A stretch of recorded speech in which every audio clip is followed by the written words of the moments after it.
Hello, everyone. This is Lexi, and I'm sorry that it's been a few days before I did a deck tech. I was just pretty much stressed out with a few things that were going on in my life, but I'm doing much better now. So I'm ready to do this deck tech for you guys.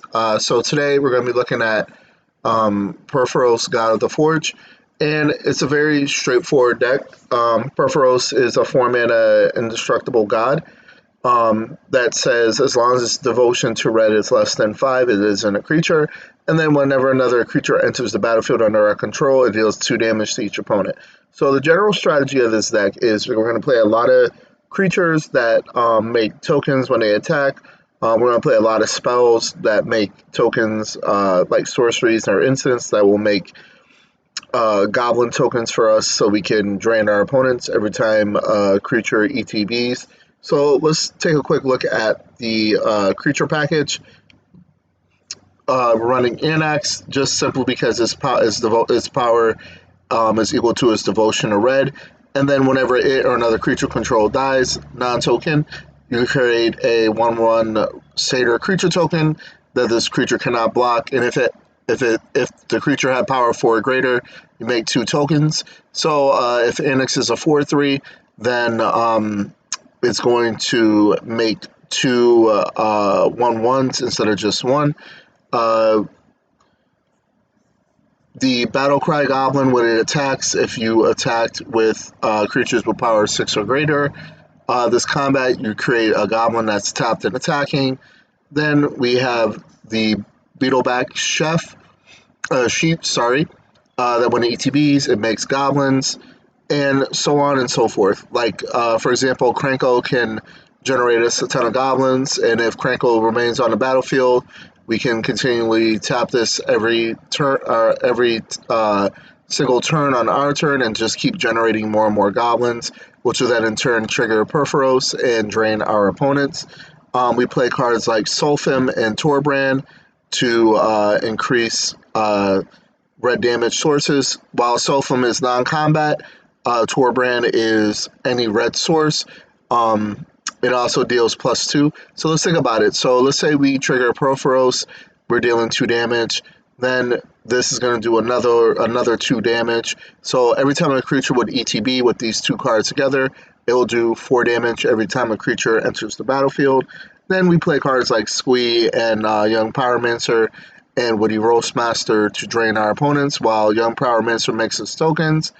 Squee will make it a token when it attacks, and Witty Roastmaster will make each opponent lose 1 life whenever a creature ETBs. So like I said, the creature package is pretty straightforward. We're just going to be generating a lot of tokens, which in turn will just trigger our commander. Next, for sorceries, we're going to be playing Burn on the House as either to create tokens or to wipe the board. We play cards like Cathartic Reunion to pitch cards to draw cards. Then we have cards like Dragon Fodder and Empty the Warrens to create goblins. Faithless Looting to pitch and draw cards. And that's pretty much it. So you can just look at all these. When you get a chance, you just click the Moxio link in the YouTube video.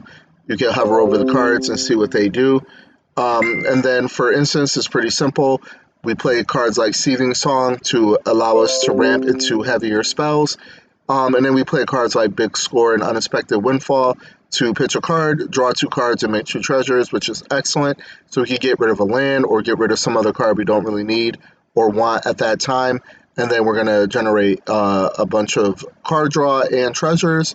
And then cards like Battle Hymn are good for us because it adds a red mana for each creature you control. And also Brightstone Ritual will create a red for each goblin in play. As far as artifacts, we're going to be playing Arcane Signet, Commander Sphere, Fire Diamond, Nyx Lotus to help us double up on Devotion. So Devotion is equal to the amount of permanence with red in their symbol.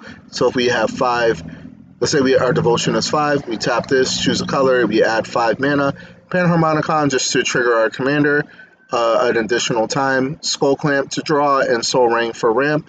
As far as enchantments, we're going to play City on Fire, which we can convoke in, and if a sorcerer deal damage to a permanent player, it deals triple that damage instead. A source we control, Court of Embereth, just because if we're the Monarch at the beginning of our upkeep, we get to make a 3/1 Knight, and then it deals X damage to each opponent, where X is the number of creatures you control. So pairing this up with like a Torbrand or a City on Fire, or what's the other card? Soltham will help us deal a bunch of damage. Fiery Emancipation is similar. Fiery Inscription, because whenever we cast instant or sorcery, we deal 2 damage to each opponent. Goblin Assault to generate goblin tokens and force our goblins to attack. Impact Tremors, whenever a creature ETB is under our control, deals 1 damage to each opponent. Mechanized Warfare, similar ability that allows our red sources to deal an additional damage. Rising of the Day to give our creatures haste. Rolling Vortex to deal 1 damage to each player during their upkeep. And then we can tap a red to make sure an opponent cannot gain life. And then finally, Underworld Breach, which allows, when we do play this, each non-land card in our graveyard has Escape, where Escape is equal to the card's mana value plus 3 other cards from the graveyard. And at the beginning of your end step, we sacrifice this. And then finally, for lands, it's simple. We're going to just be playing 1 Mines of Moria, just to sacrifice it to create 2 treasures by exiling 3 cards, and then Spine Rock Null, Hideaway 4, and then whenever if an opponent was dealt 7 more damage this turn, you pay a red, tap this, and you get to play the card for free. So that's the deck. We curve out at 2. And this deck is relatively cheap. It's going to cost you about $160.